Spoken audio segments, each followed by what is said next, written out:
Hello and welcome to episode 109, almost forgot it, of the Nerds at Large Gaming Podcast. I'm one of your hosts, Darby Hallman. I am Jeff Mayo.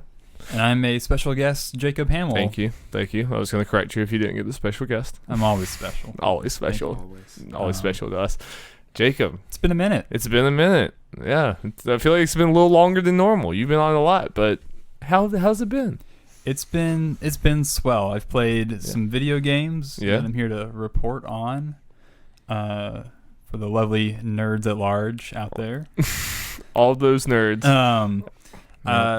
So the first game I guess I should talk about is, if you want to just dive Let's into just it. I mean, I can. Not trying to steal your thunder or anything. If you have any games to talk about. I mean, I had so much to talk about, but I guess I'll just throw it all out for you, Jacob. I mean, geez, he just walks in here and thinks that he can just like commandeer the show. But yeah, what do you got, Jacob? Because he can. Damn right. He can. It'd be better if he did. Self-plug time. I played Judgement. Hell and, yeah. I wrote a review on it, which you can check out on the Nerds at Large blog, which is nerdsatlarge.wordpress.com. Nailed it.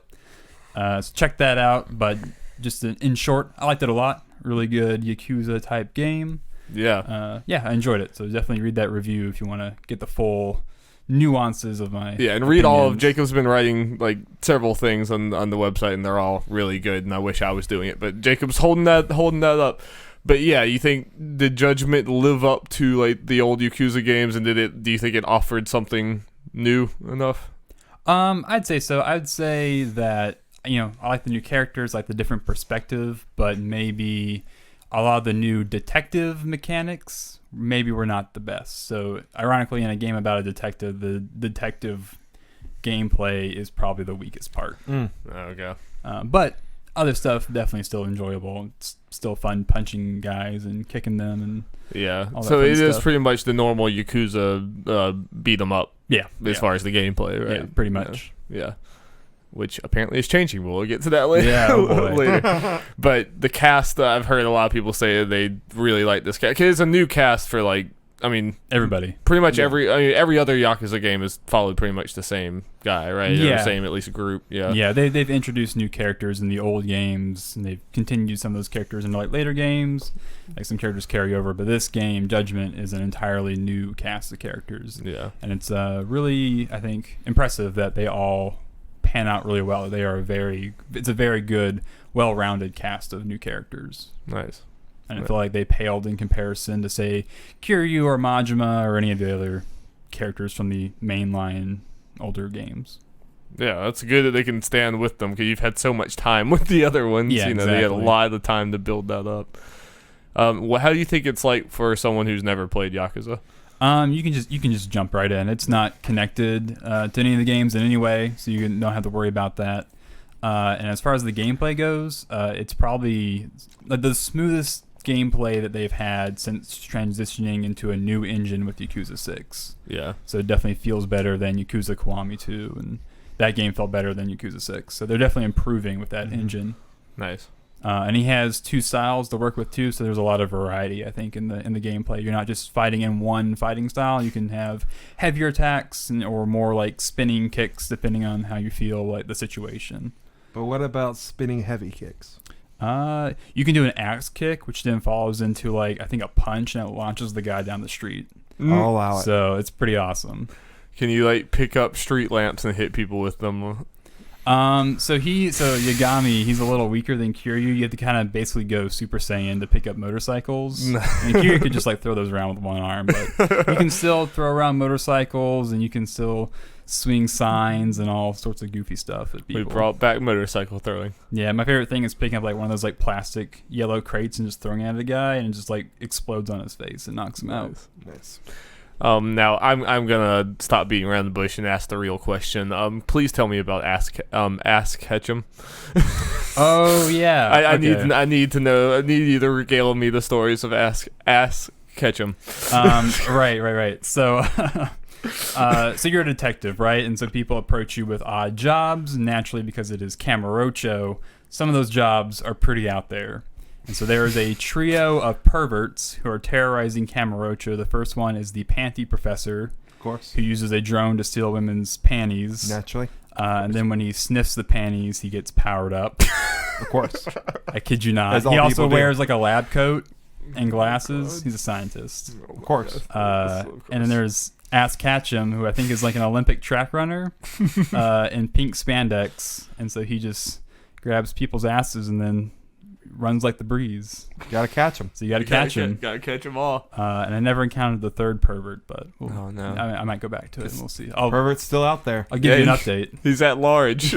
You gotta find them. Pervert's Also- at large. They're rebranding. That's our next podcast. You don't want to listen to that one. Yeah. Also, the person who is approaching you with these cases is the same person every time.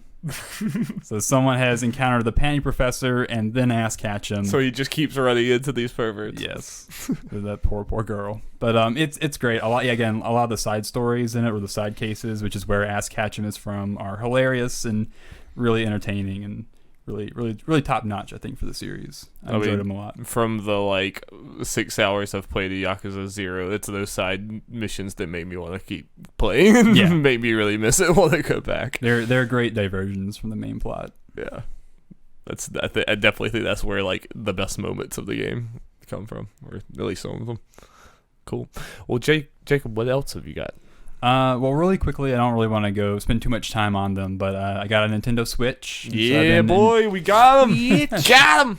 So I've been enjoying a few Nintendo Switch games. I got Into the Breach, which is not an exclusive, but I think it's on PC and the Switch, and that game is really, I felt, made for being portable. Yeah, it seemed like a perfect Switch game. Yeah, if you don't know what this game is, it came out last year. It's developed by the guys who made FTL, Faster Than Light. And so it is kind of a mix of a tactics game crossed with a roguelike.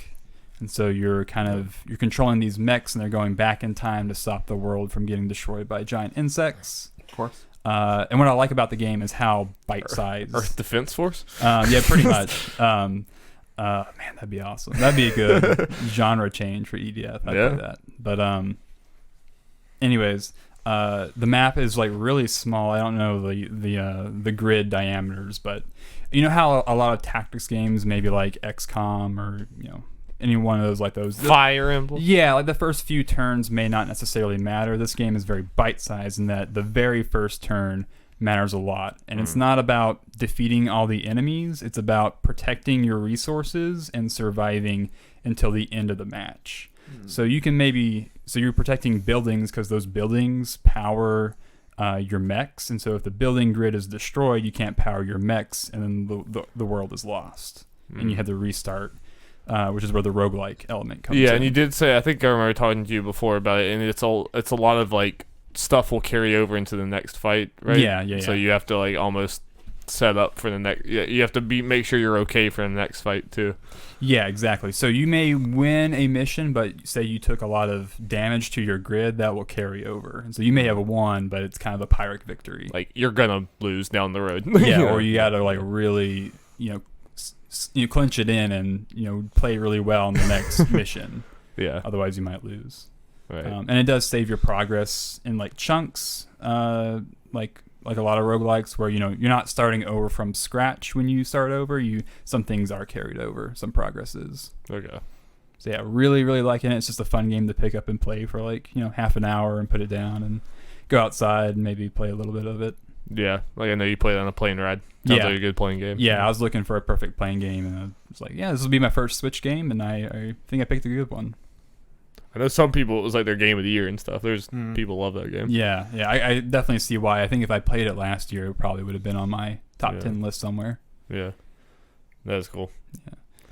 Just a lot of smaller games like that I want to play on my Switch. Yeah, and speaking of smaller games, I also picked up Baba Is You. Hell yeah, you did. I've been playing a little bit of that. Hell yeah. That game is awesome. It is great. It melts my brain. Yep.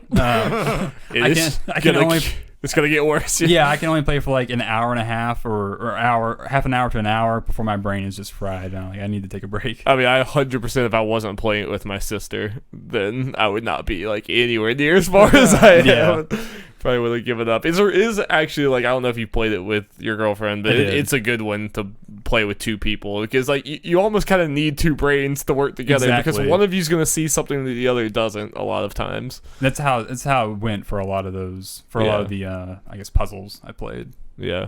Which, yeah, I've talked about Baba Is You on here before, but it's basically like, it's a combination of word puzzles, but then actual physical puzzles on the screen. I mean, it's very, like, simple, like, it looks like MS Paint almost, but, like, that's just the art style of it. But you're, like, having to, like, push the words together, and if you do, like, Baba Is You or Baba Is Rock, it'll change into a rock. So that's just like the first level of it, but it gets so crazy, and some of the things that you have to do would just it's such a unique puzzle game. Yeah. It's like I'm figuring out how to spawn infinite crates to get across a river. Okay, so like, you got to that. Yeah, that so stuff like that. It gets really out there, and you're thinking in ways that a lot of, you're thinking in ways that a lot of good puzzle games want you to think, which is very critically and kind of abstract. Right, and it very much kind of has its own language that's very unique. Jenny, my sister, like immediately, and I think it's very true, it's pretty much like coding. Yeah. It's like, I really think these people like were obviously like coders and stuff, and that's probably where they got this concept, is like, oh, let's make, because I mean, that's totally, it's like very direct statements, like this is this, or this, whatever, that's, it seems like it's like coding the video game, but it's kind of cool. Yeah, and it has to be in a certain order, otherwise it won't work, or you'll get the wrong thing. So yeah, liking it a lot. I don't know if I'll beat it or anything, but it's hard. It gets really hard very, very quickly. But I think it's a game that me and my sister we haven't played in like a month, but then we'll like play it, we'll pick it back up, do a few just to get the hang of it, and then we start going. Like, it gets to the point where you're spending it like a lot of time on one puzzle, and you have to go away, come back, go away, come back. But then whenever you finally do figure it out, you're either really satisfied or you feel like an idiot. Yeah, it's one of the two. You feel like you're like the smartest person in the world. You're like, I'm a genius. But there are definitely times where we've spent hours on something, and then we finally figured it out. It was super simple. We were just overthinking it. It's like, god damn it. But no, I'm glad you're liking that. Yeah, definitely. And then one more game, but I guess Jeff and I will talk about it at some point, I guess later on.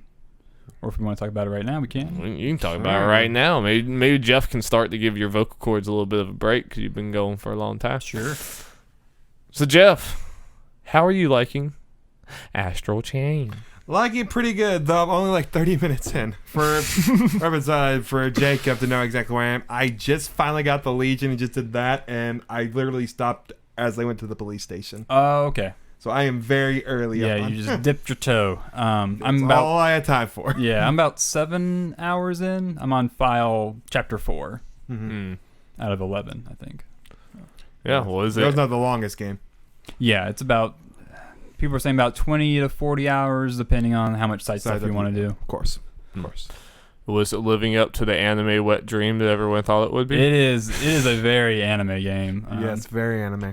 But in a delightful way, I think. Very over-the-top, stylish, action-y. Get stands. Yeah, so if you don't know, this game is pretty much like it's almost like Evangelion and kind of the vibe. Yeah. And, you're basically... The world is ending, and scientists are messing with like weird stuff that they probably shouldn't be messing with, and then they're tying that technology to a user. In this case, you're a police officer, and you kind of have more or less what is a stand that you can control. Multiple stands. You have a sword stand, a giant punchy stand, doggy stand. Yeah, stand. It's very sci-fi, and so it has like a lot of sci-fi gobbledygook going on, where it's just like you're just spouting like Star Trek words at me. It's a bunch of proper nouns. Yeah, exactly. So I'm not going to try and explain necessarily like what's going on, because it is really hard, and Jeff's only 30 minutes in. Yeah. But the cool part about the gameplay is that you're controlling your police officer, and then you're also controlling this stand which you can summon, or this what's called a legion. I should really stop saying stand. I mean, we all know what we're talking about here. Yeah. Come on. But yeah, so you can summon this what's called a legion, which you can move around on its own, and it will also attack on its own. And you guide it places, but you also sync up your attacks and do different things. You can do, say, like a perfect dodge, which you can then hit the summon, which will open up into like a counter hit. And Jeff, you haven't quite gotten to that part yet, but there's a part, I think in file chapter number 2, where you're kind of getting the hang of the controls, and it's like, and then the game goes, but wait, there's more. And it adds a whole nother layer of, I guess, abstraction to the to the gameplay.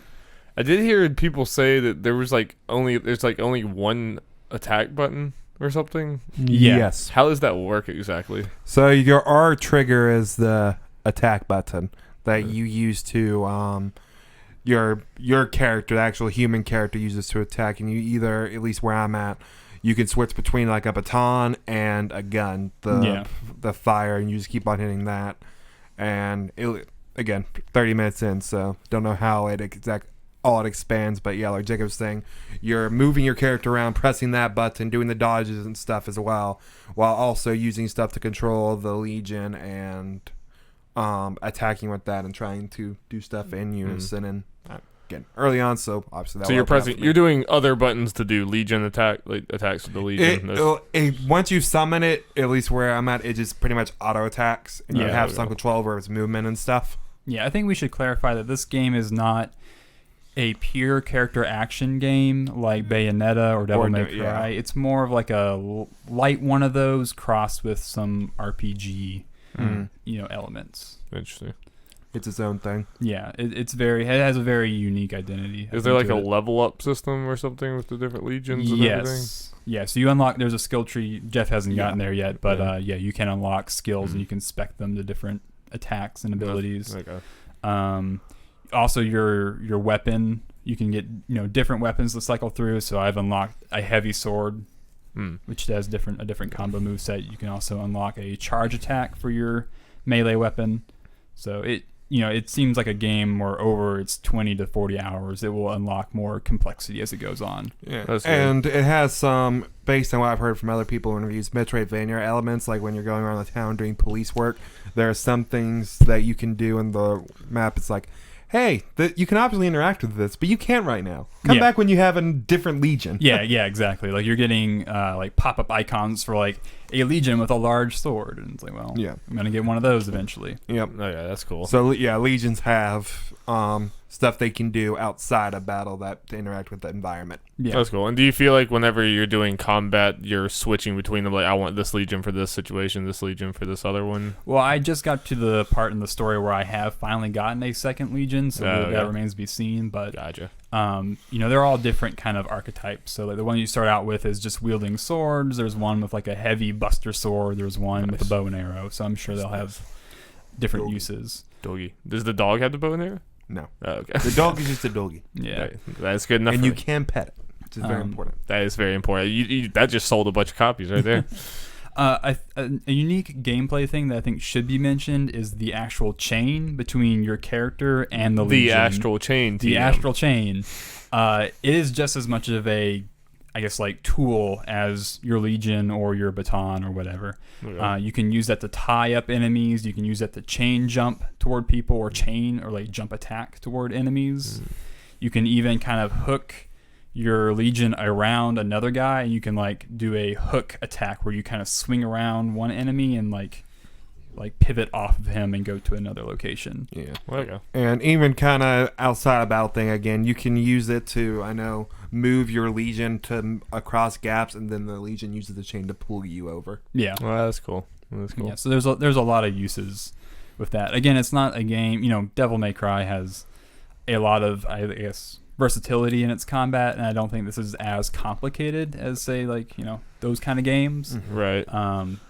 But I think it has a lot of its gameplay itself, like just controlling two different characters on screen, I think takes a bit of a mental adjustment in itself. It kind of at least sounds like it not being as complex as that is not necessarily like a knock against it. It's just more like it's going in other directions. It has kind of its own like unique thing about it with the how we feel in art style.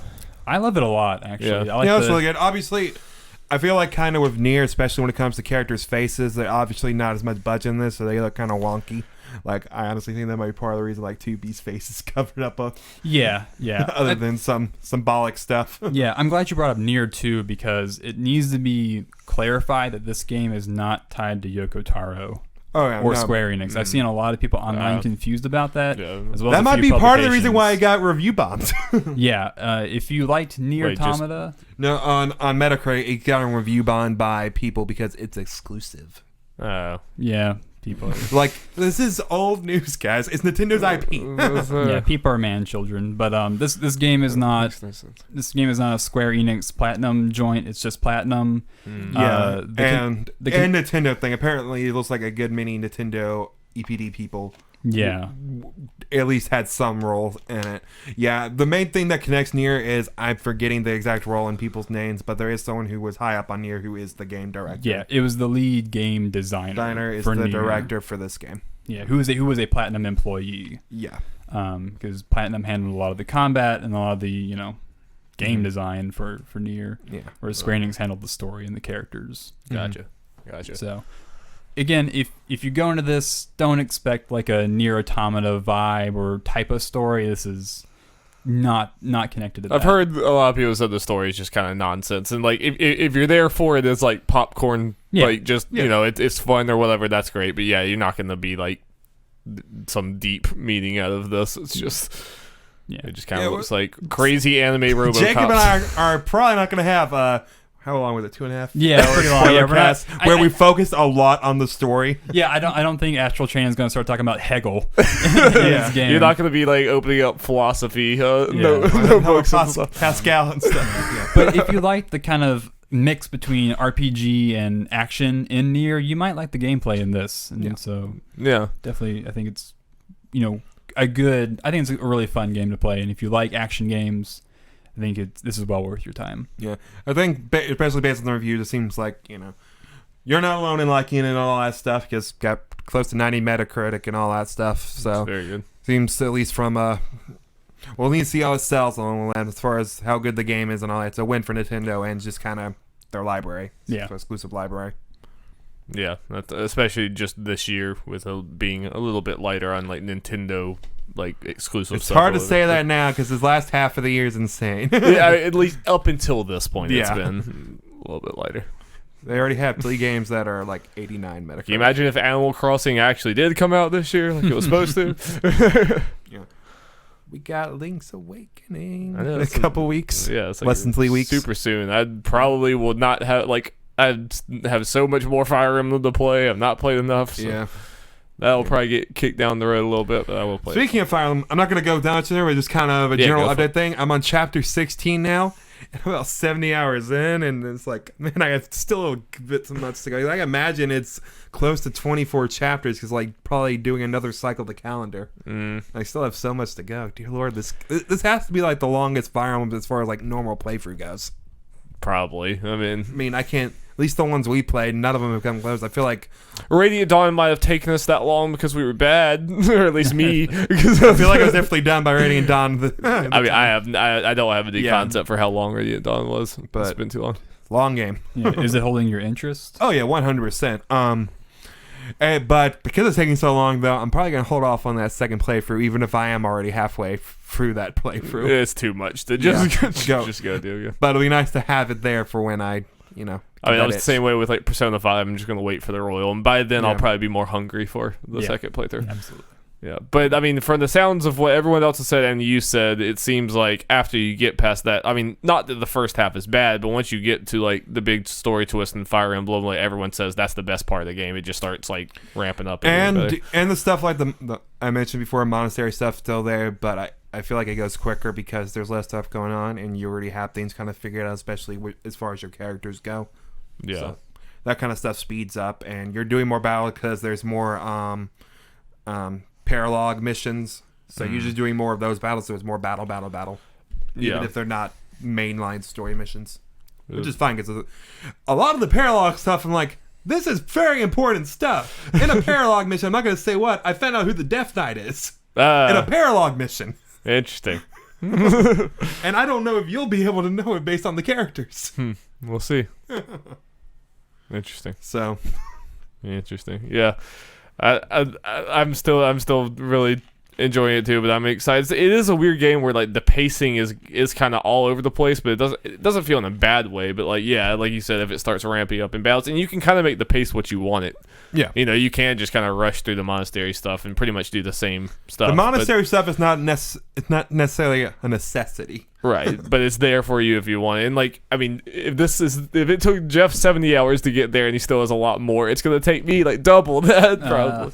I think I saw somewhere the amount of chapters is different in each playthrough. So like, For the houses. yeah, so your chapter wise, your thing might be longer than mine. Yeah, that would be super. Well, I guess you have the two different paths, so maybe. I'm not they're saying two one way or the shorter other. I'm paths, just like, I saying, don't for know, example, as far as like your thing lasting longer. But than yeah, I am super interested to see actually how different they are. I mean, at least seems like, you know, Black Eagles definitely seems very different, but I wonder if like Golden Deer and Blue Lions are that different, or, you know, is it gonna be one of those things we all end up at the same place, just take different routes to get there, or is it like really they made 3 different games? They made 3.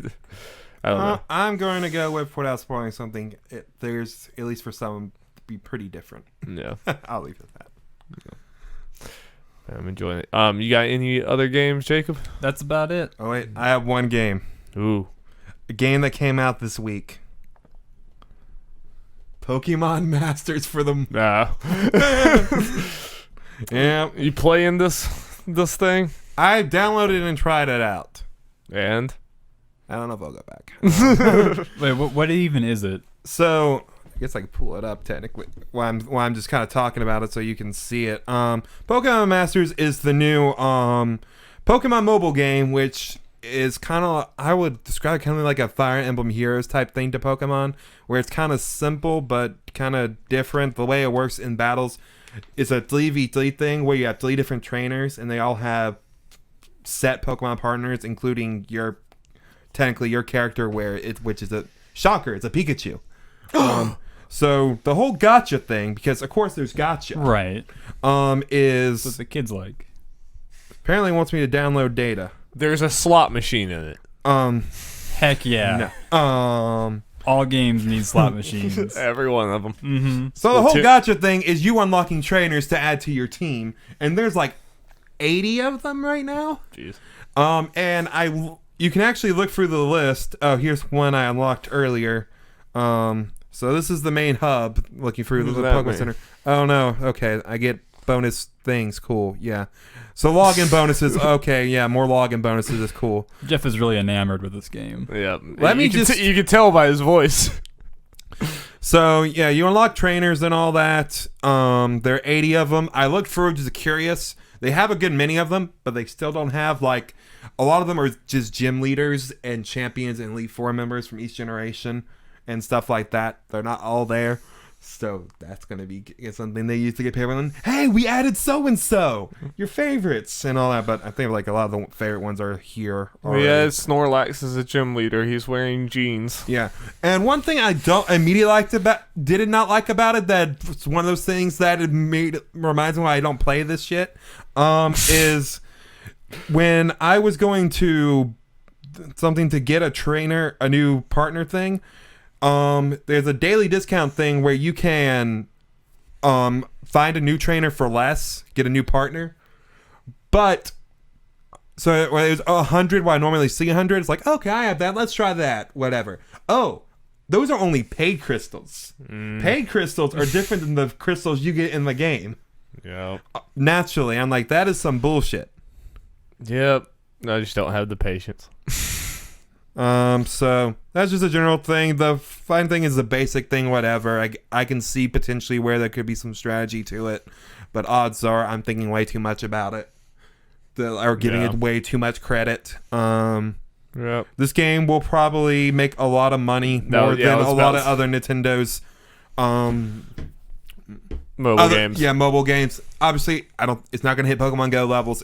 There's no way it's going to do that. No, but it'll probably surpass Fire Emblem Heroes, even despite how popular Heroes is. Yeah. So I have no idea how people are receiving this, but for people who are into mobile games, I don't see anything in here that'd be egregious enough to turn people off. Yeah, doesn't look like any worse than what's already right. Yeah, but as someone who likes Pokemon going in, it's like, hey, a Pokemon mobile game that's actually using Pokemon battles and using the actual characters from the game and potentially giving them more character and all that kind of stuff, or something that could be fun. And then I do it's like, no, this is no.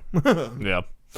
It's just, I mean, I'm the same way. There's just something about, like, I just, like, I get so annoyed with mobile games and just the whole gotcha mechanics and everything. I just don't have the patience for it. And I also just don't really want to play games on my phone.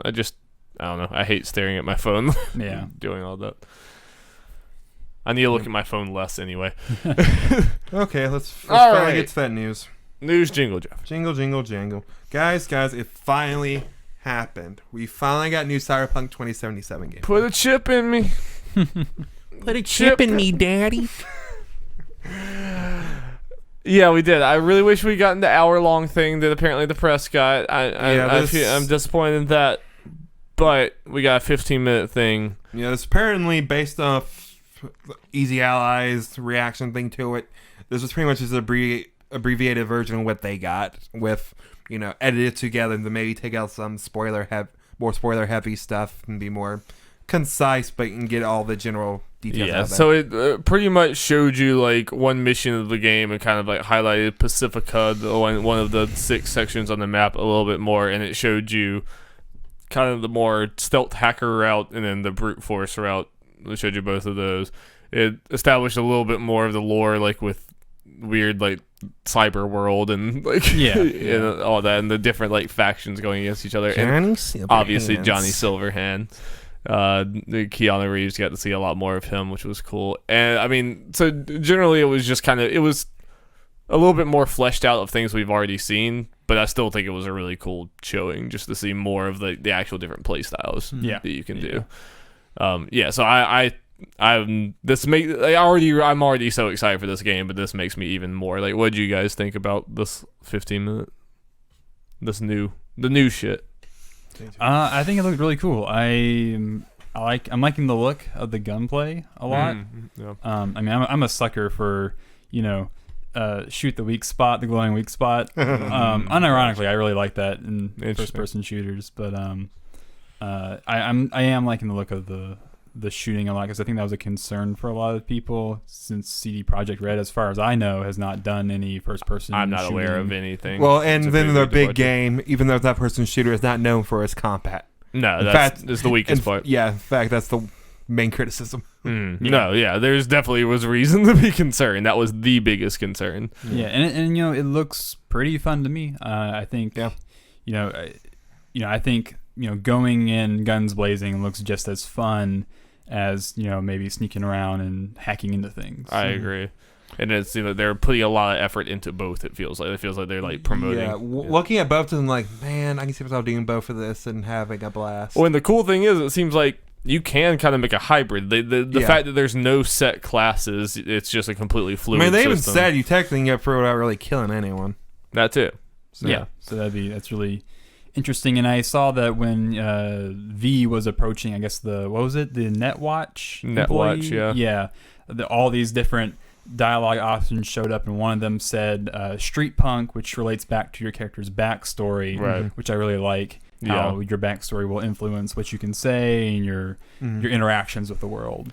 And it sounds like that kind of stuff's going to happen a lot. And even with, I don't know if it was in this trailer, it might have been the last one, but even within like the Street Kid, Corporate, and Nomad, even within that, there was more options after that. It was like, pick what's the reason you're in Night City, and it was like there's an ex-lover here or something that you were coming to see, or you're on the run from the police or whatever and got here, and there was like different things like that, and then there was like 3 different questions. So like even within that, there's certain things that will probably, like if you do ex-lover, that might be a storyline, like that might be something, versus if you pick something, So like there could be a lot of different like branching. I mean, there's going to be a lot of different branching. I wonder for paths. ex-lover, just because of the way Cyberpunk is, and it is kind of, or at least it's supposed to be kind of be who you are and all that kind of stuff. They'll either do questions or something where you can hint at like what gender or sexual orientation you're going with and all that kind of stuff. That'd be cool if they went that route. Yeah, dialogue and like skill checks wasn't really a focus of this, demo, but the glimpses that we saw, I thought was really promising. Yeah. Put on cool stat.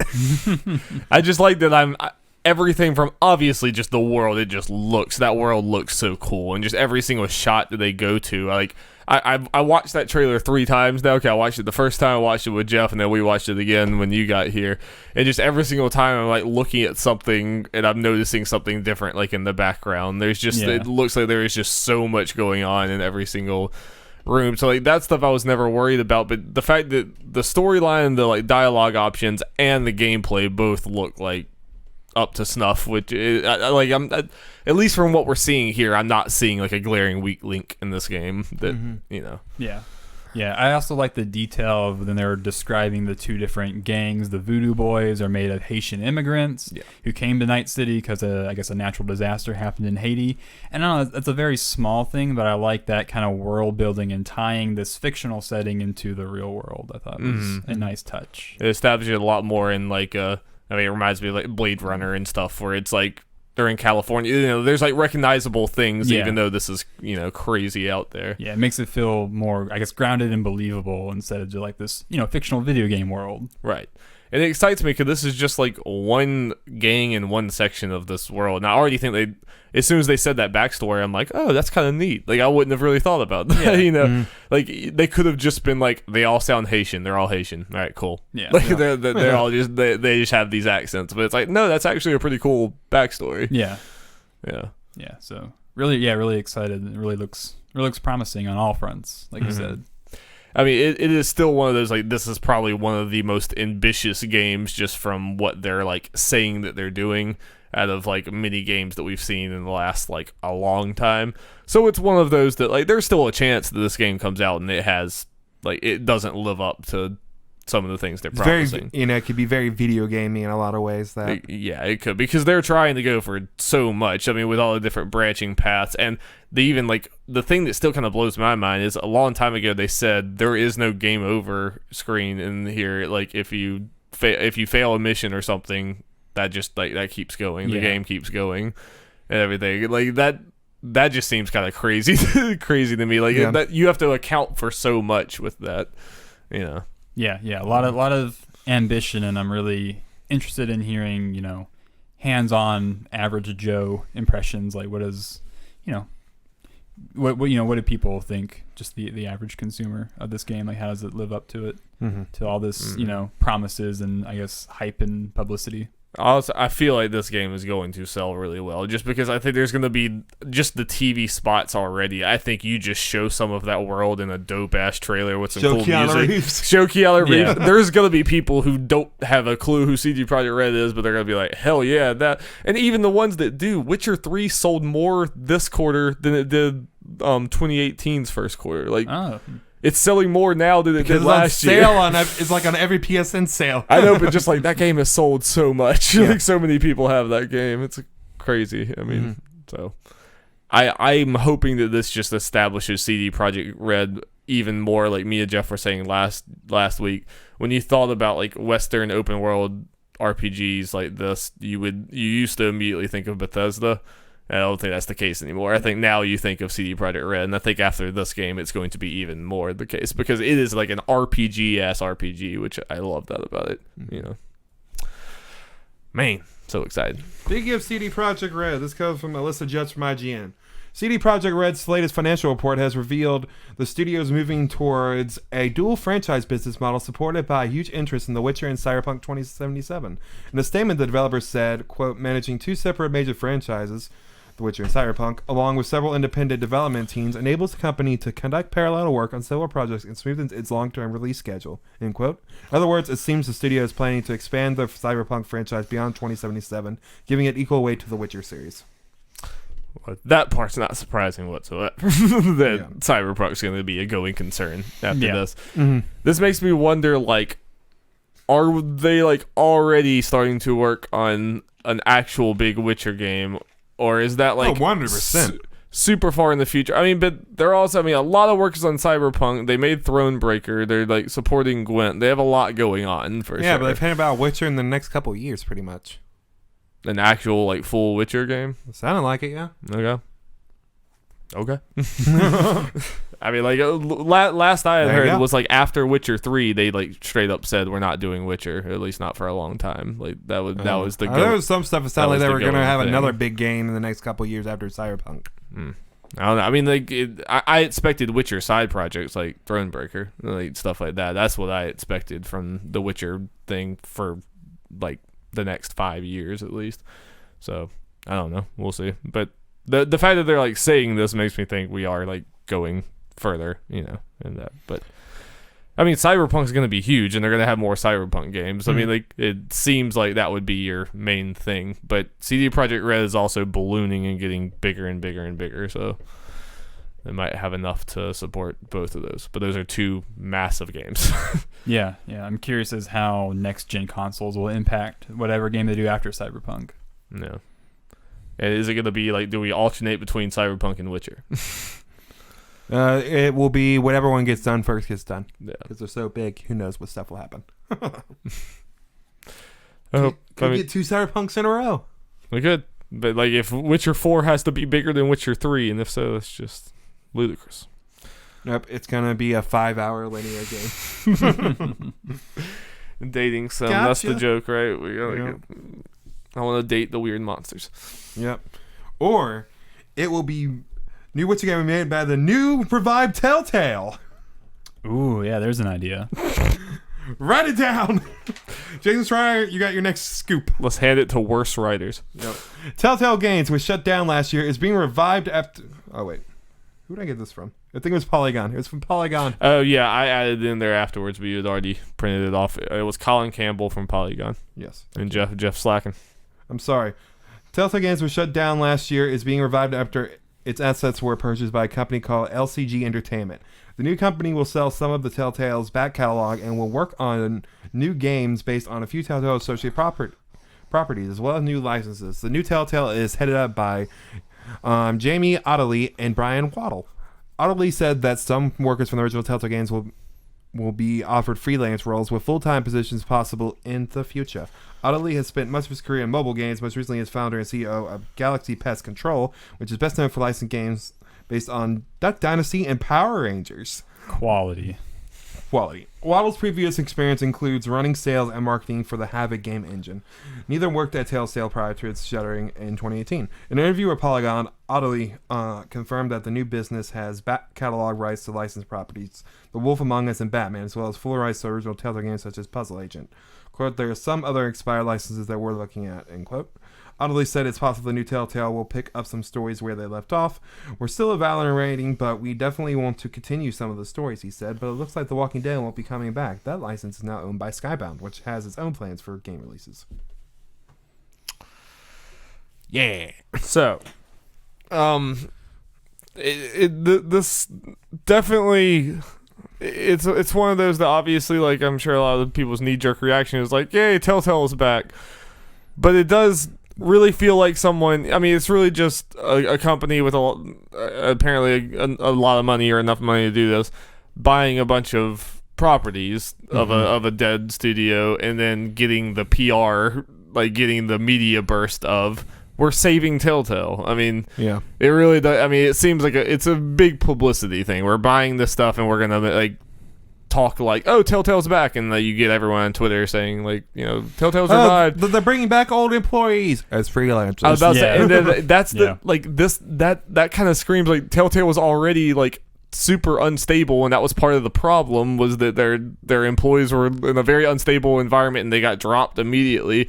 So this is like, yeah, we're giving them freelance jobs. It seems like, okay, well, nothing's gotten better. Yeah, It's exactly. Yeah. it feels just as bad, and I'm sure like, yeah, if they're not full employees, then that means they have no protection once again. Mm-mm. And it does scream like, I'm sure if you're an old Telltale person, you kind of see them just getting the like, oh, we saved Telltale, and it's like, you didn't save me, I'm right here. Yeah. But I'm also a little conflicted about it because like THQ Nordic is basically doing the same damn thing, and we don't really like him and ha about that exactly. They go buy a bunch of other franchises that have been dead for a long time as well. I mean, they've done a good job so far with, you know, bringing things back, and they might end up making good games with this, but it still feels weird. Yeah.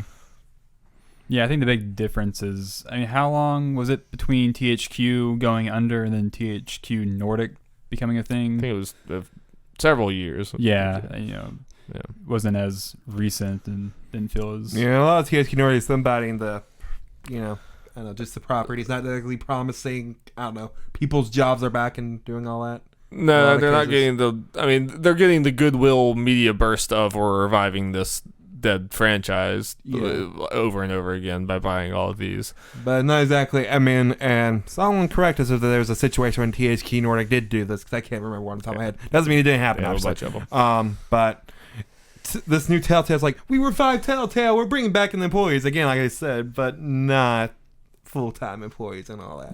Yeah. THQ Nordic, as far as I know, hasn't done something like that. No. And I mean, usually I think most of the THQ Nordic things have been kind of like Jacob got at, like long dead stuff that, you know, people have moved on from that. People Right. who lost their jobs hopefully found a new job, or they just at least I mean, made peace with based that. on what the whole bringing back Telltale people, but, you know, but not full time. It's like, oh, those people haven't been successful finding new jobs, so they're just trying to make, you know, get some financials, make some money where they can. Yeah, it's the like side of the story where they're almost tying into you remember how sad you were last year? Well, it's a happy ending now. It's like that's where it gets icky. Yeah. If it's just, hey, we're gonna try to finish like Wolf Among Us that didn't get an ending and everything. Like in theory, that's good to try to, you know, at some point like finish these stories that never got finished. But getting like, I mean, because there will be a lot of people who just think like, well, Telltale ended happily, and like years from now they're gonna be like, yeah, they came back and made all these games, when it's like, I don't know, a lot of people were still very affected, and like, and even with Wolf Among Us, it's like, even if that stuff's brought back, it's like, well, will any of the people really that were involved really be involved? it would just be like, a fraction of them, Because I think they at most. started on 2. That was something they announced. So would anyone who's like a lead writer in that be the ones working on that? Probably not. Plus, this new company and the people that are in charge of it don't really have an amazing, I'd say, repertoire of games under their belt. I don't know, Duck Dynasty, man. Yeah. Just saying.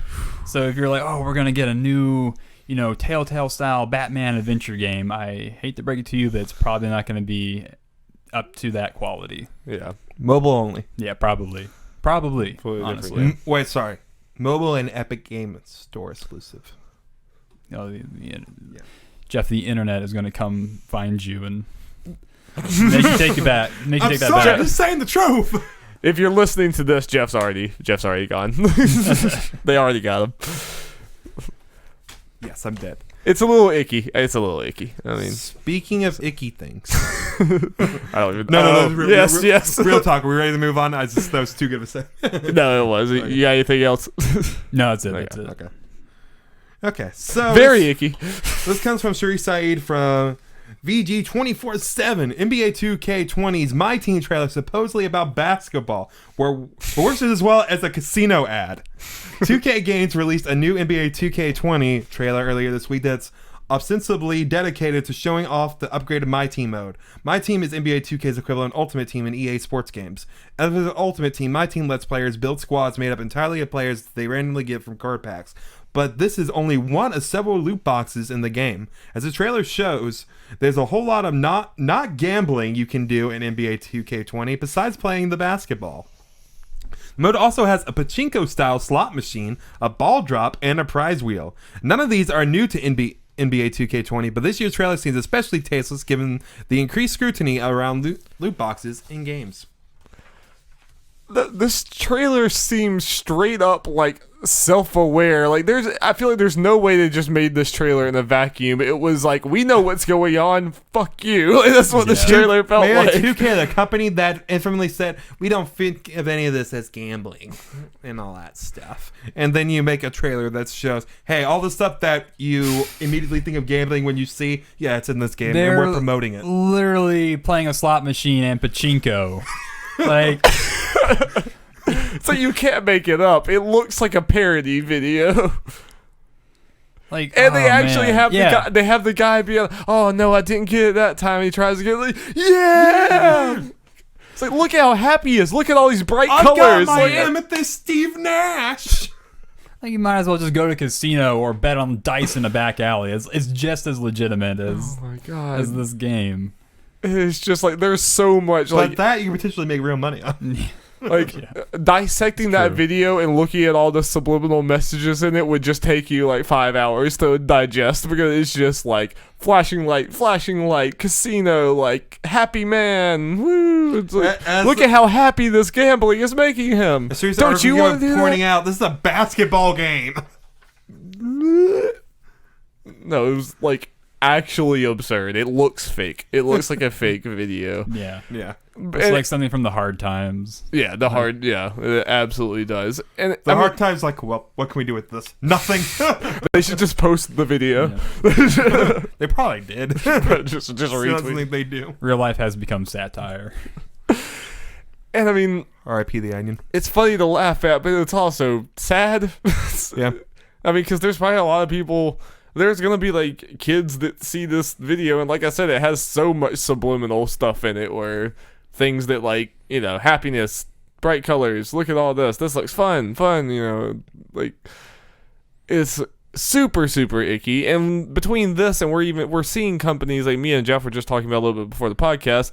Companies like Activision with Crash Team Racing is just one of many examples. And Call of Duty. Where they'll put out a game and not have loot boxes in it, let the reviews, let the initial reception go out, be positive. Then a month later, they'll put in the loot boxes, and some people will be mad, but the conversation has already passed by, so there's not that much of an uproar, and then they can keep them in. And then it won't be in any of the reviews or affect review scores or any of that stuff. And that's the lesson they've learned from like the Star Wars Battlefront 2 situation, where it was a big deal and they took them out of everything. The lesson they learned was, oh, let's still do it. Let's just wait a little bit. Yeah, and let's wait until the sneak internet forgets.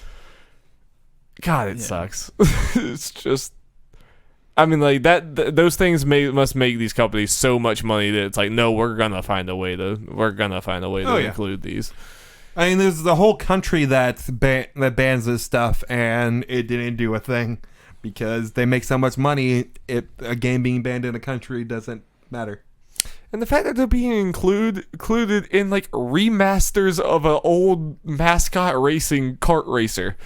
It's like if Crash Team Racing can't escape loot boxes, then Jesus Christ, like. Yeah. Like you're gonna be playing just like little kid, like that's obviously a very like kiddish game, and even that is like, well, let's get them established to opening loot packs and everything. So they gotta get Spyro from Skylanders. So when they grow up, they can play Call of Duty and pay money for these things, or pay money for anything else. Yeah, it's like, you know, I hate that it would have to come to, you know, regulation from the government to clamp down on this type of activity, but clearly, you know, these companies don't give a shit, and you know, even when fans get mad, they don't care. They'll find a way to sneak it in somehow, and that's just what it's come to.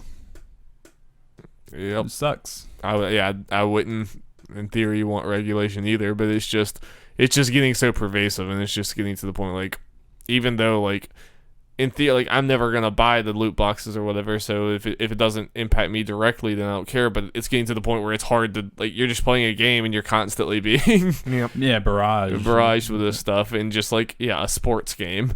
It's like, it's kind of absurd.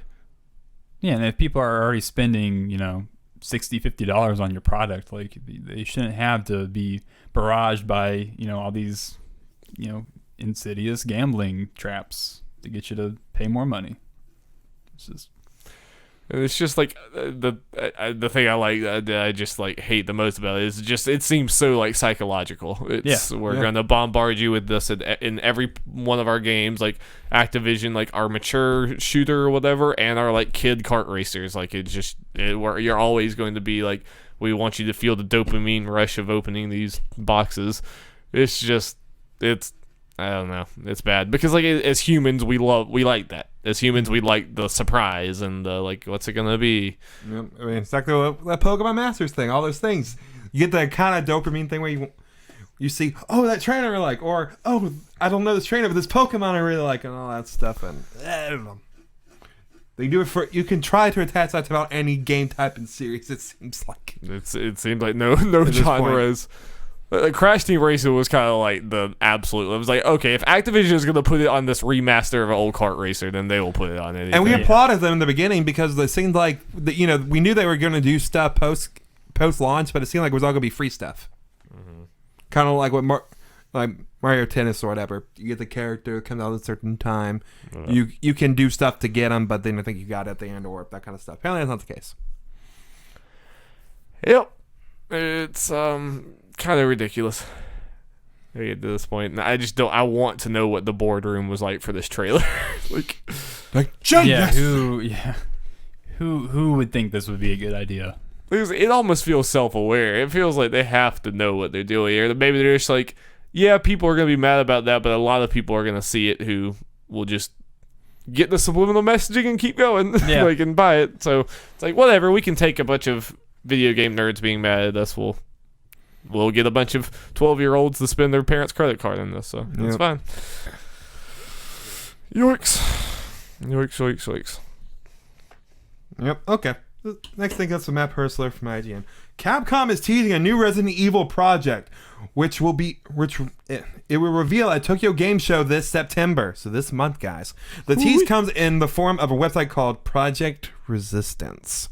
The R&E in the title are shown in red among other white letters, making it fairly clear that the game is a Resident Evil title. The website explains that the teaser trailer for the new project will be shown on September 9th at, I'm just going to say, 11 a.m. Eastern time, and suggests people stay tuned for future updates. But what if the RE stands for Ron's Adventure? It's an educational game with Ron. Yeah, you get to hang out with Ron. I'm just going to keep on reading, Darby. All right. Capcom Cross Scholastic. Hell yeah, let's do it, man. Hell yeah. The crossover you didn't know you wanted. Projekt Resistance will then be shown at Capcom's booth at Tokyo Game Show, in which gameplay is promised. The website also includes logos of PS4, Xbox One, and Steam, suggesting that the game is in development for current generation hardware. In an update, Reddit user 5-Eye Samurai has discovered images from the Projekt Resistance trailer thanks to a YouTube thumbnail grabber tool, which they used on the livestream URL. The images show a group of 4 people in civilian clothing, which may potentially point to a 4-player co-op game, perhaps akin to Resident Evil Outbreak. Clear images were subsequently posted by Twitter user Nabel. We get a Left 4 Dead Resident Evil. Yeah, so Outbreak came out back on the PlayStation 2. It was pretty much co-op Resident Evil. You had specific characters and specific scenarios, and there's a bunch of different scenarios that you could play. So I know a lot of people. I have not played it because they shut down I've seen the game in like used game stores, but I never got it because they shut down the servers for that a long time ago. But I know a lot of people really liked it. The only problem was that it was on, PlayStation 2 co-op infrastructure. Yeah. So a game kind like of before that, its time a little bit. Yeah. So a game like that, but using modern infrastructure, sounds really, really, really promising. That could be really cool. I think this is a really smart thing as a whole, because Resident Evil is now kind of reclaiming its throne in this genre. People have been assuming, all we know about this game is going to be multiplayer. They're up to 4 players. It looks like people have been pining for a Left 4 Dead kind of thing. And now you're going to attach this huge IP that a lot of people love to this gameplay style. And the IP fits it perfectly because, it's Resident Evil. There's more than just Claire and Leon and stuff. There are a bunch of people trying to survive. So it fits, it works, and all that. And you can do a bunch of crazy stuff with that, I think. So I think this is smart. And especially since once I saw the Projekt Resistance thing before the thing about the multiplayer, the screenshots leaked, I was like, are they really going to announce another Resident Evil game now since we just got 2? But the fact it's a multiplayer, I think, makes sense. And spin off, yeah. Yeah, and kind of lessen the outrage / blow to people that are upset when anything's like a multiplayer spin-off. Yeah. Because they just got their single-player game. Yeah. Right. And this type of game has precedent, too. So. Yeah. No, I think it could be cool. And if, especially, like, right now I'm in a state where, like, I will until they prove otherwise, I'll believe that Capcom is going to treat this with care. I don't think they want to squander their goodwill they've gotten with Resident Evil quite yet. So, not yet. So I would hope. Yeah, it's one of those things. It's going to be a different concept, so it's not like you probably not going to be able to look at RE2 and be like, okay, we know exactly how this game's going to play. It's going to be kind of different, but if it plays well, especially if it is potentially like a $40 game, it's probably gonna be $60. But either way, it could still be. I could see it being definitely cool, and you could throw in Resident Evil stuff from potentially a bunch of different games. You could have nostalgia. Mm-hmm. You can play as Claire, you can play as you can play as people from a bunch of different RE2. Yeah, right now it seems like they just have a bunch of just NPC style characters. Yeah, and in the other Outbreak games, they played a lot with a lot of interesting ideas. So, for example, one of the scenarios was in a zoo, and so you had a bunch of T virus or G virus infected animals. Yeah, there's that's a cool. G virus lion, which would be pretty terrifying. So I think there's a lot of room for creativity in this kind of project. Yeah, yeah, it would be cool. Plus, it's in the RE engine, so it's gonna look great. Yeah, like an RE2 gameplay co-op game. That sounds awesome. Yeah. Heck yeah, dude. Yeah. I wonder if it would be similar to the RE2, like over the shoulder, third person shooter type thing like that. It'll probably be a little different, I imagine. Yeah. Yeah. But yeah. I'm definitely down in theory.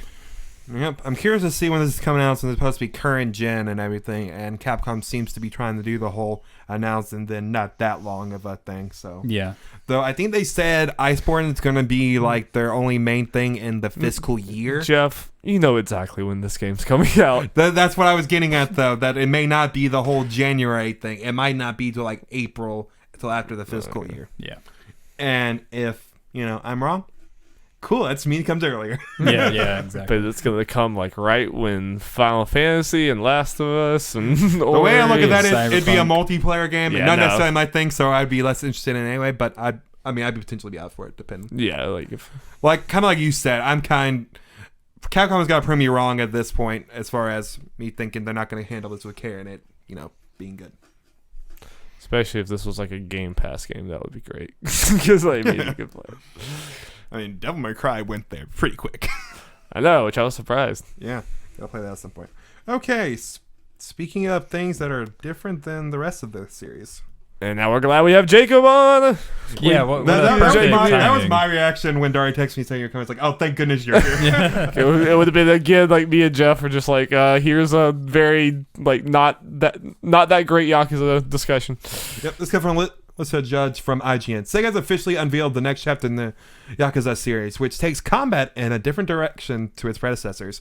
Its Japanese title is Ryoga Gotoku 7 Whereabouts of Light and Darkness, though its name in the West That's will a be name. Yakuza Like a Dragon. That's That's also perfect. a name. That is such a good like a dragon. Just sounds so good. Perfect. Dropping name. both the subtitle and, more notably, the number from the title, is headlined by an all-new main character, Ichiban Kasuga, but the biggest shakeup is his approach to how fighting plays out. The brawling action of past games is being swapped out for turn-based combat.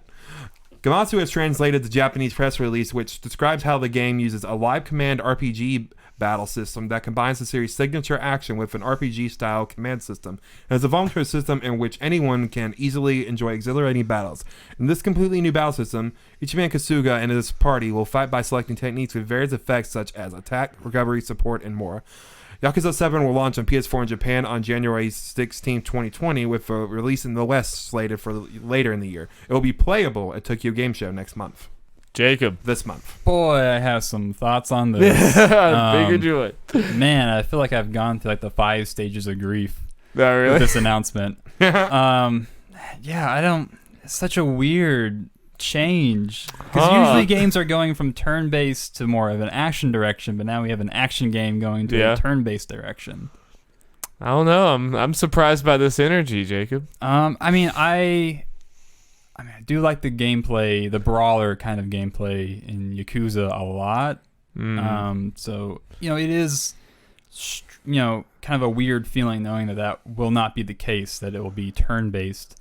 Apparently, they were really inspired by Dragon Quest in this decision. Even name dropped the trailer. Yeah. The main character loves Dragon Quest. Yeah, which is That's really funny. It's really funny. There was an announcement later where one of the game designers kind of tweeted some more information about the gameplay. He was speaking about how, the environment and how you approach, because how like in a JRPG when you run up to a character and it kind of goes into like the battle zone.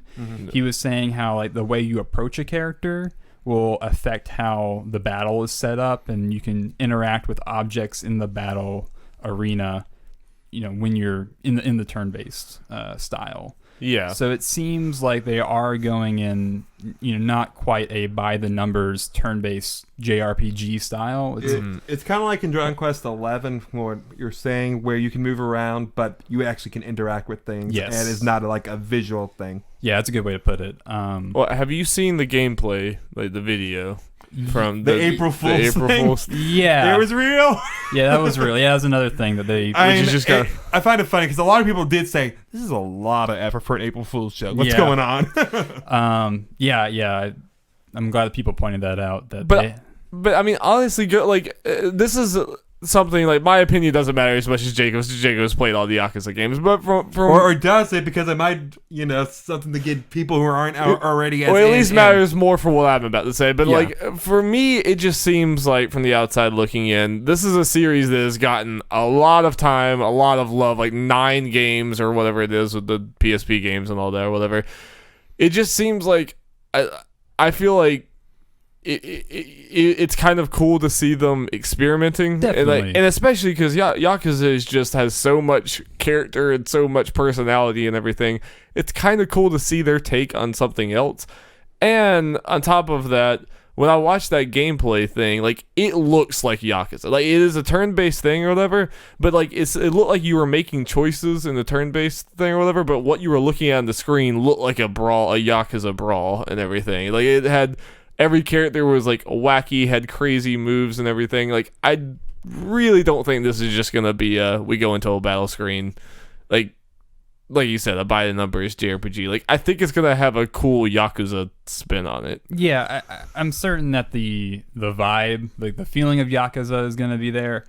I think for myself and a lot of other fans is that we have not seen their approach to a turn-based type of gameplay in any stretch, and so there's just a lot of unknowns. And they know how to do this brawler action kind of gameplay, and I think that they do it quite well. The thing is with the Yakuza studio and their franchises, they iterate on stuff over a lot of games, and so one, it is kind of disheartening with how good Judgment played to not see that improved and refined even more on this next game. And also, the Yakuza games have a lot of, side gameplay and activities that you can do. And admittedly, like they are fun and they're novel, but they're not like the most polished type of, mechanics. And so I'm just like worried as like, how polished is this turn-based RPG going to be? Because, I like a lot of turn-based RPGs. But admittedly, there are a lot of boring turn-based RPGs. Certainly. And, you can make the argument that, like, the Yakuza series, the gameplay can get a little mashy, and, but I always had fun varying up my combos and just trying to style on dudes. And I don't really see how I can do that in a turn-based RPG, where I'm sitting in a battle for 5 minutes instead of, like, kicking a guy up and down the street for, like, 1 minute. Yeah. And then moving on. I mean, I also just think I'm just a little bit different of a gamer too, just in my taste, because it's also like even from the like whatever 7 to 10 hours I played of Yakuza 0, I'm enjoying it, but the thought of playing like 10 games or whatever it is in that style is a little exhausting to me. Just the beat 'em up, every fight in Yakuza kind of feels the same to me. I mean, like it looks cool and you like can do different combos and everything, but to me that gets tiring so much more than like what looks like a potentially kind of innovative turn-based style. Like, but that's just my preferences. I'm not a very big beat 'em up fan. I'm playing Yakuza because I think it's goofy and funny and great. Right. But for me, like that style of gameplay just drags on me after a while. This is part of the reason why I didn't love Spider-Man's combat, but I loved it because of the story. I just don't like the running to this section, beat up a bunch of dudes, run to this section, beat up a bunch of dudes. Yeah. I don't know if we saw this, but they said straight up, like, if it doesn't sell well or whatever, that they'll go back. And that worries me too, because if they're gonna have this dramatic shift in genre, then they need to commit to it, and I don't want them to like, have it kind of be half baked and be like, oh, it didn't work out, so we're gonna go back to what we've always been doing. Yeah. So it is a lot of mixed feelings, and I think, like Darby said, depending on what type of gameplay you prefer, if you're more of an action person or more of a turn-based person, that this game might appeal to you in different ways. Well, depending, let's say the turn-based thing is great and it succeeds, blah blah blah blah blah. what they could do going forward is have, Yakuza continues with the turn-based thing, or maybe doing the style. Judgement's the more of the old school Yakuza thing where it's going to have the beat 'em up thing. Yeah. I think also what might help with the whole turn-based thing for Yakuza 7 is the fact that it is a different main character, and it seems like it is kind of separate compared to the other Yakuza games, so it's not going to be as big a thing, or it won't be as weird as being Kiryu and then suddenly doing the beat 'em up continuous story, and now suddenly it's turn-based. Yeah, I mean... You used to style on a fulls, and suddenly it's like... Yeah, like if you're gonna do, but it's also I don't think it's gonna be like that. That's kind of my point. Is I don't think it's going to be your traditional JRPG. I'm just sitting here waiting or whatever. I think it's going to be a lot more fluid. Like when you were looking at that gameplay video, it looks like Yakuza. I mean, it doesn't look like, I don't know. Yeah, we'll see. I mean, we need to see gameplay, which we will this month. Yeah. So again, I am cautiously, interested and hopeful for this, but again, I'm very, for me, I hope with like Sega, owning, I think Atlas, that hopefully a lot of Atlas folks kind of helped out on this. True. Because I like it when turn-based RPGs are snappy and quick, and now, that'd be huge if they announced that at your game show. Yeah, we had our friends at Atlas help out with this some. I mean, I definitely hope so. It's just, I just kind of feel like Yakuza's world is just so interesting, and again, like I said, it's so unique and has such a character to it, and they've been doing it for so long. It seems like there's so many games in this. I would just love to see their take on a lot of different things. I would kind of like to see we're in this world, but like Judgment maybe could have been, but it sounds like the detective aspects of that weren't great. But like trying other things. I mean, and maybe that's points against like why you should be skeptical, which I mean, I think skepticism is fine. This might crash and burn. Yeah. But I am super interested to see, like, I would love if they did other spin-offs that was like, now we're going to do, I don't even know what the hell. Racing game? I don't know. We're going to do something else. I got two things. One, cool. During the Judgment, I need to ask Jacob. Jacob, was there an Ace Attorney reference? Oh boy, there was there. Good. I can sleep soundly at night. Yeah. Second, this will only make sense or matter to no one else probably listening to this podcast, but I like how, based on what I've seen, Yakuza is going to a turn-based, and Sakura Wars, another Sega IP, is going to like a more action style thing. It's weird. It is. I will say, like, I don't really see how turning Yakuza into a turn-based JRPG makes it sell more. I don't think it does. Yeah. Like that, it interests me more, but I don't think it. I don't see how that makes like people excited, like a mass of people excited. Yeah. I mean, I don't. It might help Japan. Yeah, I've seen a lot of people ragging on this, and I don't think that's the right approach. They rag on everything. Because some people don't like change, and I definitely do want change. This is just a very weird kind of curveball. So I guess it remains to be seen. That's part of why I love it. Like that's part of why I'm very interested. So I guess it remains to be seen like how this pans out, how the gameplay is. So I have my eyes on this for sure. But I think still a part of me will be just a tiny bit sad that I don't get to, throw trash cans at people. But I think you will. Yeah. I mean, from a menu, though. Yeah. I don't know. It's just funny that we're having a Yakuza discussion where I'm sitting here defending the Yakuza game against Jacob. Yeah, I mean, I'm still definitely interested. And I really hope that it is more than just, clicking the menus and pressing the attack and healing. And, I hope it is innovative in a very interesting way that hasn't been done in a lot of other RPGs. Yeah, I mean, but you can have a lot of strategy involved. Like it's a different type of thing. It's obviously not the same thing, but I don't know. I just like the strategy that comes in good turn-based games. Yeah, I just feel like, I don't know. A lot of, again, with my experience with the studio, it's just in their games. It's just like I don't know how innovative they're willing to take it, if that makes any sense. Yeah. So I guess I think it's very risky and very experimental. Yeah, I think could go wrong, but it also could be really cool. Yeah. Speaking of risky and experimental, not really. But I'm about to say it's not that. I mean, it looks cool. But this is gonna be out of bangers from IGN. Yakuza Games has announced Shovel Knight Dig, a brand new game and adventure for the titular character from 2014, Shovel Knight. Has also revealed more details on King's everything that's ever been announced for Shovel Knight. Mainly going to be talking about Dig. Announced by Yakuza Games, Shovel Knight Dig is also being worked on by Nitrome. I think that's the Bomb Chicken Group. And has been in development for over a year, although it has quite a ways to go still. Following Drill Knight and his dastardly digging crew blasting apart Shovel Knight's peaceful campsite and stealing his loot, Shovel Knight grabs his shovel blade and begins chasing after them. Players will jump, slash, and dig their way down an ever-changing chasm of mystery in Shovel Knight Dig. I like it how they finally make a game where his shovel blade thing's actually a shovel. Took 5 years. Is there a trailer for this? Yes. Okay.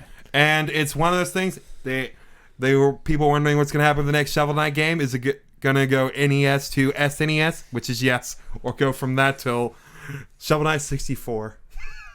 Oh boy. But yeah. This looks dope. No, yeah, it's one of those. This doesn't look like a crazy drastic Shovel Knight's in a crazy different direction, but it's just unique enough to be really cool with the. We get the Shovel Knight dastardly or giant different directions when he cameos in 100 other games. Every other game, yeah.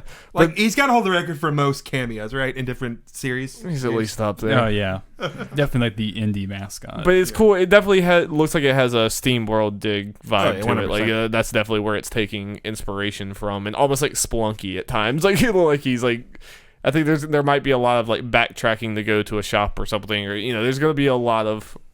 I think it is going to play different. And I think Yacht Club's games are just really well made. So I'm interested. This was something brand new. Right? This is not part of their Kickstarter or anything. This is just nope. Which I think they are almost done with their Kickstarter. They're stuff. almost done with their Kickstarter stuff. I just want Yacht King Club. of Cards needs to come out. Do you think Yacht Club will move on to another franchise after this, or do you think they'll stay with Shovel Knight because it's so popular and well known? I think they'll definitely move on to a new franchise because as soon as a new game is announced and it says it's by the makers of Shovel Knight, people will be all over that. Mm-hmm. Yeah. And man, they've just earned it. I mean, the fact that they've spent freaking 7 years or whatever the heck it's been making up these Kickstarter promises, they've earned the right to make something else. Now, they haven't got the multiple Shovel Knight games, and I think it's going to be even more if you get that treasure trove, it's kind of absurd the amount of content you get for what you pay for. It's just I have it. There's a lot of Shovel Knight to go around. Indeed. Okay, moving on. It's kind of related to a game that just came out, and I now have in my possessions because Matt Purser from IGN. The next game, the Dark Pictures anthology and sequel to Man of Medan, has been announced. Revealed in a teaser trailer after the Man of Medan credits. The next game is called Little Hope and will be released in 2020. The trailer features Bandersnatch and Midsommar's Will Poulter as Andrew and appears to be set in a creepy town called Little Hope. A young girl with a creepy doll can be seen dancing around a fire, and Andrew's friend Angela is shown to be in trouble. Beyond that, the trailer offers very little indication as to what Little Hope's story is. So, not too surprising since they were talking hey, a game every 6 month-ish or whatever it is that they're teasing the next game in the credits of the current game. Yeah, but good to know they're still on that track, I suppose, and enough to have. We need to play it because I got it. And then before I get spoilt. Yep. Easy Alice doing a playthrough on Tuesday. I'm not going to be able to watch Jake, it. if you want in on our giant group play of this where we just gather around the TV and maybe pass the controller around. Well, that's the mode, so we're doing it. Yeah. So Yeah. So join us. I mean, I'm excited when they're done with this anthology and they just release like the entire collection and it's $200. Yeah, they might just not do that because of how intimidating that price point was. 20 games. But yeah, it's cool. I'm glad that they're sticking with this quick release schedule. Yeah, I hope this works out for them. Like, they just like there's a big commitment to do like that many games, and it's like if this starts to not work, then it's like, do you just stick with this even though these games are not selling? Like, I don't know. I feel like part of it, the sale wise, might be like a little bell curve because as hype gets up, as long as they're good and everything, the middle games might sell the best, and then it'll go down as people like kind of lose interest, like get tired of it or whatever. Yeah. I could also see this one selling the best, and then it just slowly gets worse. I was trying to be optimistic. Yeah. Plus, with like the nature of their games, I feel like they can really hook into just that horror demographic, like people who are horror fans, and it becomes a case of, this one looks really interesting. Not really interested in this other one, but I'll get this one. Yeah. And so But I'm also just worried, like, people at large, how many people are even going to be aware of the connection between all these games. Okay, it's a lot of games. It's like 8 it's different part of games. the title, the dark whatever anthology or whatever. I know. I'm just saying people who don't follow video games that closely, or they just, I don't know if it's quite going to be like Life is Strange episodes where you're waiting for the next episode. Like I think these are separated enough and like completely different things but maybe they might be standalone enough to where like someone could just find this anthology halfway through and play one and be fine. I think that's part of the reason they have the teaser trailer after the credits. Like, hey, do you like this? There's more. There's another story coming. Well, I have a little anecdote. When I went to go buy Astral Chain on Friday, there was an older guy asking the clerk about Mana Medan. So that's a good sign. Mana Medan. It's a very good sign. Yeah. Mana Medan. I've seen a surprising amount of people talk about it. I kind of like was worried about this game potentially going under the radar. I think it has $30. And that helps too. Certainly helps too. Yeah, and so there's going to be so many kind of pick and choose what kind of story, kind of horror theme, you like. So yeah, pretty cool project. Yep. And we will give our impressions and probably do a spoiler cast maybe. I don't know, in a month or so, maybe, hopefully. Check it out. Yeah. Next thing comes Shout out. Comes from Matt Camp from IGN. After a recent leak, Capcom has confirmed that it's bringing Mega Man Zero/ZX Legacy Collection to console and PC next year. Packs combines all 4 Mega Man Zero and 2 Mega Man Zero ZX games into a single package. The Mega Man Zero/ZX games are some of the most difficult but stylish games in the Mega Man franchise. The Mega Man Zero games were originally released on the Game Boy Advance, but the first Mega Man Zero collection was released in 2010 for the Nintendo DS. The Mega Man ZX games are a sequel series released on the Nintendo DS and includes Mega Man Zero ZX and Mega Man Zero ZX Advent. The Mega Man Zero ZX/ZX Legacy Collection will be released on Xbox One, and PlayStation 4, Nintendo Switch, and PC via Steam. The collection will be available digitally on January 21st, 2020 for $29.99 US, but a physical retail option will be available in North America. A lot of challenging tongue twisters in there, Jeffrey. Yeah. These are good games, guys. Yeah, you think you're going to get this collection on your Switch? I might. These are good games. I played, I think at least a couple of them on the Game Boy Advance and maybe one of the DS ones. Really good. But part of the reason I put this in there, Capcom, you cowards, make a Mega Man Battle Network collection. Yeah, you cowards. Yeah. Don't you agree, Jacob? Yeah. Yeah. But real talk, Cowards. They should do that. You won't do it? Money. You with your Iceborne, your Monster Hunters, that's all you care about making anymore. collections for all the other Mega Man games. Make one for Battle Network. I don't care if there's like they did the Pokemon thing on some of them. There are 2 versions. Something that's a lot of games. Put them all together. I never played a Mega Man game. I think I tried when I was a kid, but I was really one of them dumb kids that couldn't do it. A lot of Mega Man. I play a lot of Mega Man games, different kinds. I usually like them. Short, small, big, tall. Yeah. All of them, all kinds of Red, Mega Man games. Guys, you guys ready to talk about the game of the year? I am. Good. The game of the year, undisputed, like nothing can go past it. Untitled Goose Game will finally grace us with its beauty on September 20th on Switch and the Epic Game Store. It'll be $14.99 at launch. Wait a minute. It's on the Epic Game Store. I can't buy it there. I can't buy it. I can't support China. Racist. But finally this game's coming out and I'm excited. y'all like that character that I made the Epic Game Store attack? I'm like, hey guys, no, I can't. I'm not doing that. I'm not supporting the Epic Game Store. No. You're from Sumter, South Carolina. I'll say rednecks care. Apparently this one does. Cyberpunk, unfortunately, it comes out on Link's Awakening Day, I believe. Shame. So Link's Awakening's got to move. It's true. I mean, it's going to be swallowed up by Untitled Goose Game. I think we are legally required to stream this game. We are. It's $14.99. I'm buying it. It's in the law. Go read the laws. See, what part of the reason I'm excited for this game is, unironically, I know we make a bunch of jokes about this game being the best thing ever and all that, because it's going to be. It's probably going to be pretty good. It's probably going to be really funny. It fills the niche of just dumb, fun games where you're just kind of fucking around that you don't get a lot nowadays that aren't like re-releases. I mean, we're getting Destroy All Humans next year, but that's a remake. So getting a new one that looks fun and different is awesome. Yeah, this game looks great. Will it get a title? No. What if like the day of release it changes? I will cry. Or like 20 years from now, they're like, hey, It was called. Wait. It was called Greg's Adventure the whole time. You don't. You get the title at the end of the credits. That would be good. So sad for that, but guys, it looked like that was the last news story. We got one more. And I think we should cut the podcast at the end of this news story. Just FYI. Okay. Breaking news. Actually, there was a leak earlier today. Is it like a real leak or like one of those? It's from the company's website. So okay, that's probably legit. pretty legit. It looks like we might know at least what company the fourth DLC fighter for Super Smash Bros. Ultimate will be from. Guess what company, Jacob? Because it doesn't seem like you know this leak. Is it? You're probably not gonna guess it. Oh no! Is it? I don't know. Is it SNK? What? You You knew. saw Did it? you know? Yeah. No. Well, I did see it. Okay. I didn't know before you wrote it down. Yeah. Sad.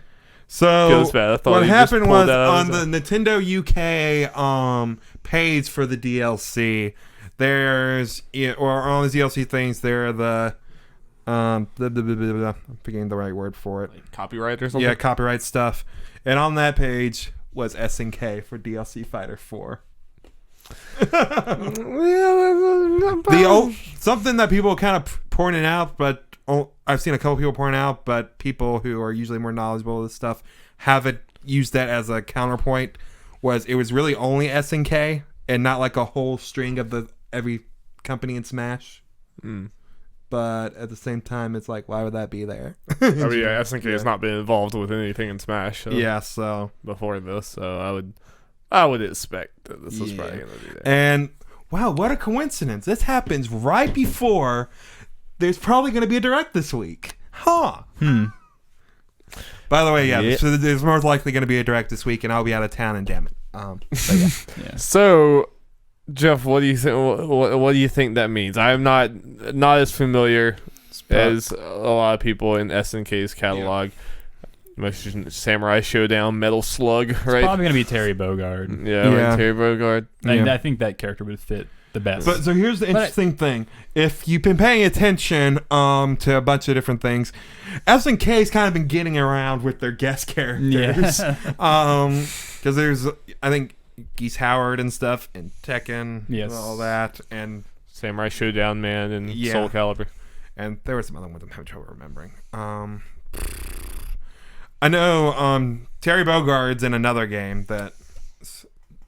Fighting X-Layer. Yeah, that's it. Yeah, and there are a couple other ones. So what it seems to be, they're guessing a lot of things, but they haven't doubled up on characters. So people are thinking that this will be a different character, and there have been some Metal Slug, and there's been some rumors of what characters, people leaking, throwing hints on what the next character will be. Some of them have been saying female character that people aren't expecting will be the next one, and then there have been multiple people that said, yeah, this is true. Two different ones that people have been saying are girl with a mech, Metal Slug, Metal Slug, or a girl who uses a bird to fight. I forget her name. The girl from Samurai Showdown, who is one of the most popular SNK characters. Okay. I didn't know that. Yeah. So, personally, I'm hoping for Metal Slug.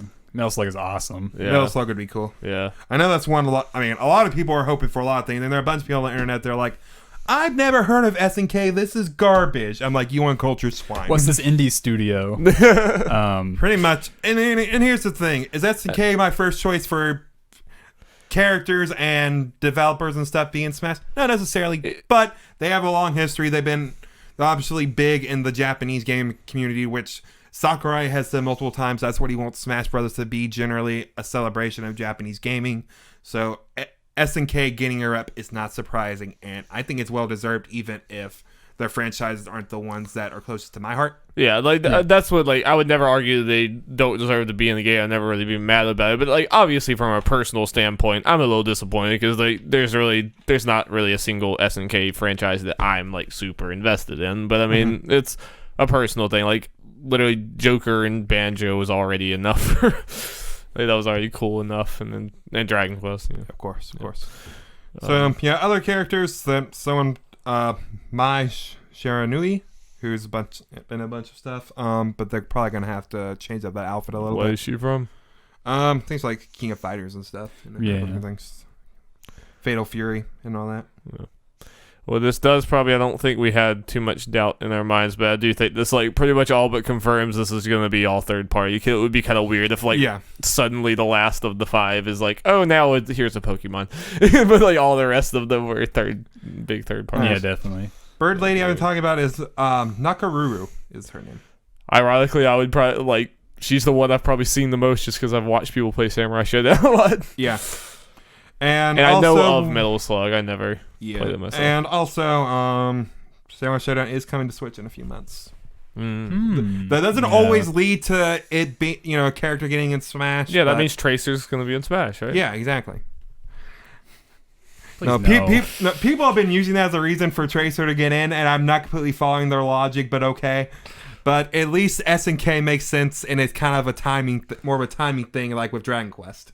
They'll use that to cope. I mean, it was, like, surprising enough for Banjo to get in being a Western character, and that was, like, a Nintendo thing back in the day. Yeah. Overwatch the lead would be, to like, that super... to immediately to Tracer is I've never gotten. Yeah. Like, why people bought that in so much. So, it's looking like we might, maybe this week, get the reveal that the next character is an SNK character. Who knows? I guess it's kind of exciting. We don't know exactly. Well, I'm honestly, again, I'm not the biggest... I don't really know as much about any of these franchises, but they're all cool. They're all historic.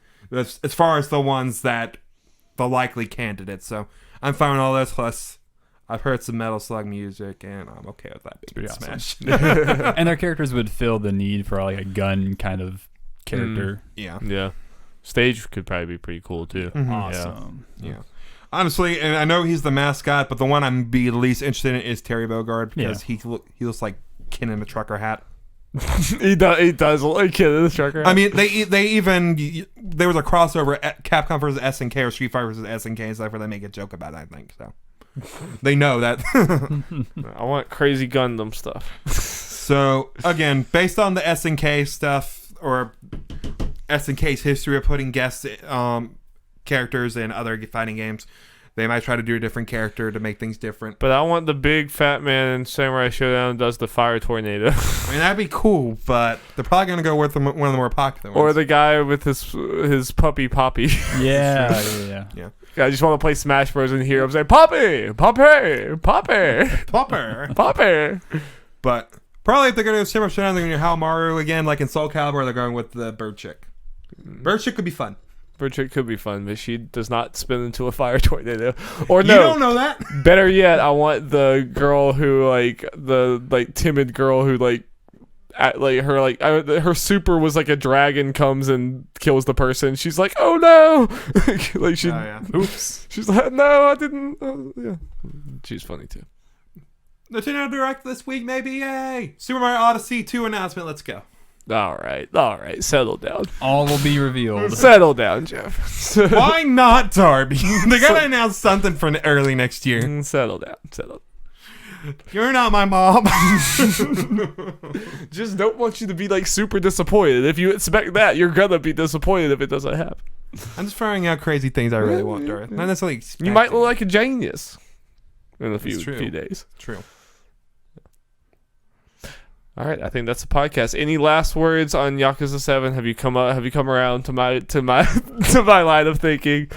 I'm just gotta see that gameplay. I need a breakdown. Yes, he's in. We got him. No, I mean, if it turns out to be pretty interesting, I'll be excited. But we shall see. We shall see, indeed. But there might be a lot of like digs at Dragon Quest and like JRPGs and stuff. That could be funny. I don't know. Could be fun. We'll see. Oh yeah, I was thinking of this when we were talking about it. I want there to be a side quest where, whatever the main character's name is, dressed up as the hero, Edric from Dragon Quest. Everyone keeps side quest, and just for that side missions battle, he does like a Dragon Quest animation. This little Dragon Quest music. Yeah, that'd be really fun. It's a weird situation because if you told me that there was going to be a new RPG set in the modern world that was a crime drama, I'd be like, hell yeah. But the fact that it's Yakuza, I'm like, I don't know how I feel about this. Combining an idea I really like with a franchise I love, it just doesn't Yeah. mix. I'm just messing with you. Well- and there's stuff You like know. that would happen with franchises I like. I'd feel the Yeah. same way. I'm mostly Yeah. messing with you too. I understand your. Like, I wouldn't want your Last of Us yeah. to be like a tactics game. Yeah, exactly. Yeah. Yeah. But yeah. Alrighty, well, we're gonna go eat because I'm hungry. But that was a good one. It's good. Yep. Check out all of our things. We should have a Man of Medan Spoilercast sometime upcoming on the Nerds at Large Spoilercast podcast feed. Maybe an and Astral Chain one, on this Yes. YouTube channel. Yes, maybe Astral Chain one too. Shouldn't take y'all too long. and maybe a Fire Emblem one. That might be a little ways off, but We can get to it at some point. At some point, we'll be like a year late on that. But And an Untitled Goose game. Spoilercast. Yep. Yeah, Right here. We need to do it. right here, right It's now. gonna make us cry. The goose. The goose is loose. All right. Bye. The See ya. is loose.